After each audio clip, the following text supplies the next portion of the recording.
বই পড়ছি, আমি বই পড়ছি।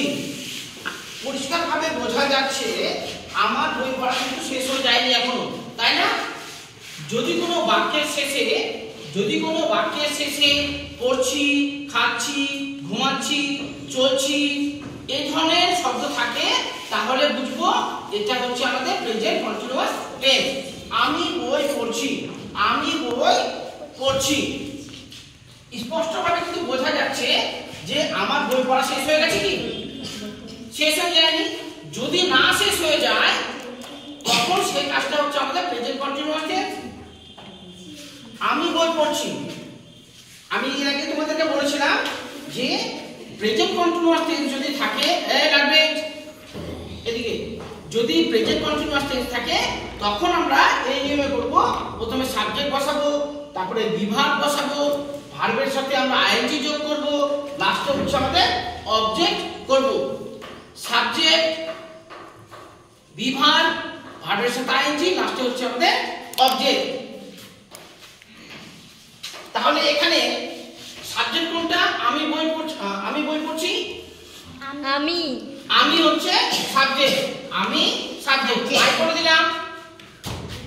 সাবজেক্টের পরে আমি বই পড়ছি প্রেজেন্ট কন্টিনিউয়াস টেন্সে আছে, বিভাগ কি বসাবো? am। I am reading now। দেখো এখন কথাটা কিন্তু লেখা নেই, প্লেন, ঠিক আছে? যদি লেখা না থাকে তাহলে আমরা বসাবো না।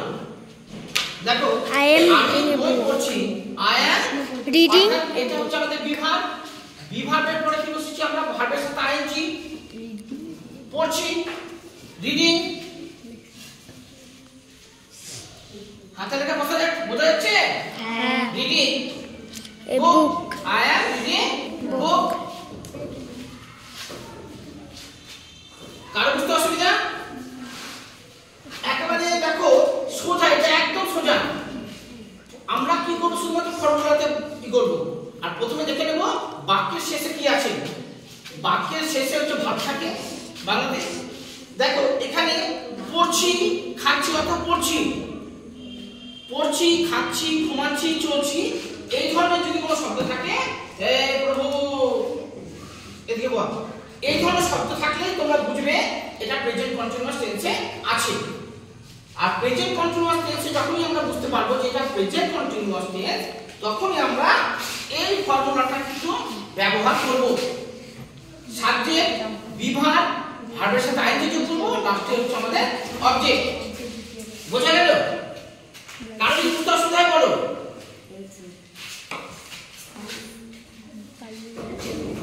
এই তোমরা বলবে এবার সে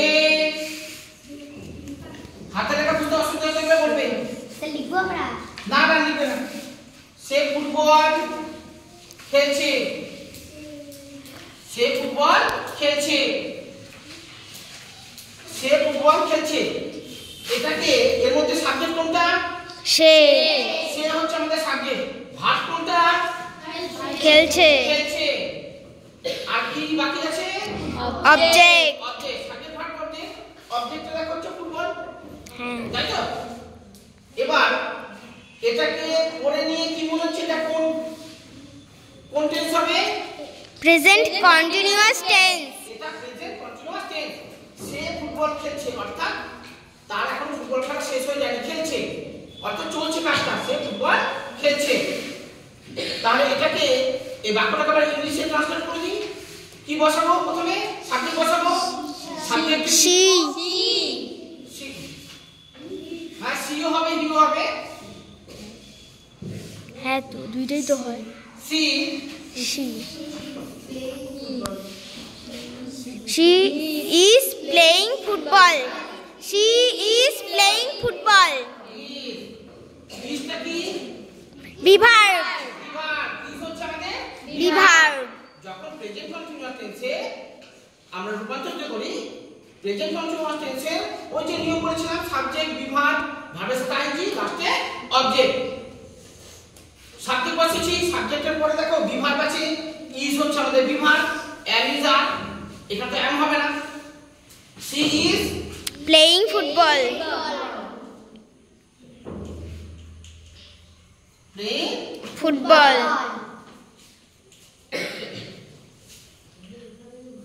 হাতে লেখা বোঝা নিয়ে অসুবিধে কারো কি কোনো রকম অসুবিধা মনে হচ্ছে? আমরা প্রেজেন্ট কন্টিনিউয়াস টেন্সে 2 দিন ধরে আমরা প্রেজেন্ট কন্টিনিউয়াস টেন্স করছি। এই বন্ধু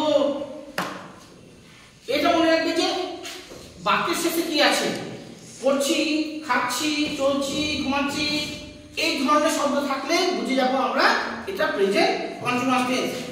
যখন বুঝে যাব যে প্রেজেন্ট কন্টিনিউয়াস টেন্স তখন আমরা এই নিয়ম অনুসারে করব। বোঝা গেল? এই নিয়ম অনুযায়ী আমরা করে দেব। এসো, এই নিয়ম অনুসারে না করতে হবে না। সাবজেক্ট, বিভাগ, ভার্বের সাথে আইএনজি যোগ করব, লাস্টে হচ্ছে আমাদের অবজেক্ট। এই নিয়ে কি কারো কোনো রকম অসুবিধা কিছু মনে হচ্ছে? যদি দেখো এবার সে ফুটবল খেলছে না, সে ফুটবল খেলছে না, আমি কিছু এর আগে she is not playing football বুঝিয়েছিলাম। বলতে পারবে যে কি করব আমরা? সে ফুটবল খেলছে না, এখানে না বসালাম, গাড়িটাকে তুলে দিলাম, সে ফুটবল খেলছে না। she is not playing football দেখো যখনই নাবাচক থাকবে, যখনই নাবাচক থাকবে আমরা কি করব? বি ভার্বের পরে নট বসাবো, বি ভার্বের পরে আমরা নট বসাবো যদি নাবাচক থাকে। বোঝা গেছে? যখন নাবাচক থাকবে তখন আমরা কি করব? বি ভার্বের পরে নট বসিয়ে দেব, হয়ে যাবে আমাদের নাবাচক। বুঝতে পেরেছো? প্রেজেন্ট কন্টিনিউয়াস টেন্সের এই নিয়মটা একটু ভালো করে মনে রাখতে হবে। এই নিয়ম অনুসারে আমরা করে নেব। নটটাকে আমি পরে দেখাচ্ছি। প্রেজেন্ট কন্টিনিউয়াস টেন্সে আরো কোন রকম আকাশ প্রেজেন্ট কন্টিনিউয়াস টেন্সে অসুবিধা আছে? অসুবিধা থাকে বলো। ও আসিস বাবার সঙ্গে আঘাত করে আমার মাথা পুরো নিচে হয়ে গেছে। ওর দাদার নাম আকাশ। সমস্যা এর আগে দিন আসেনি না? কারো কি অসুবিধা মনে হচ্ছে কিছু? অসুবিধা থাকে বলো।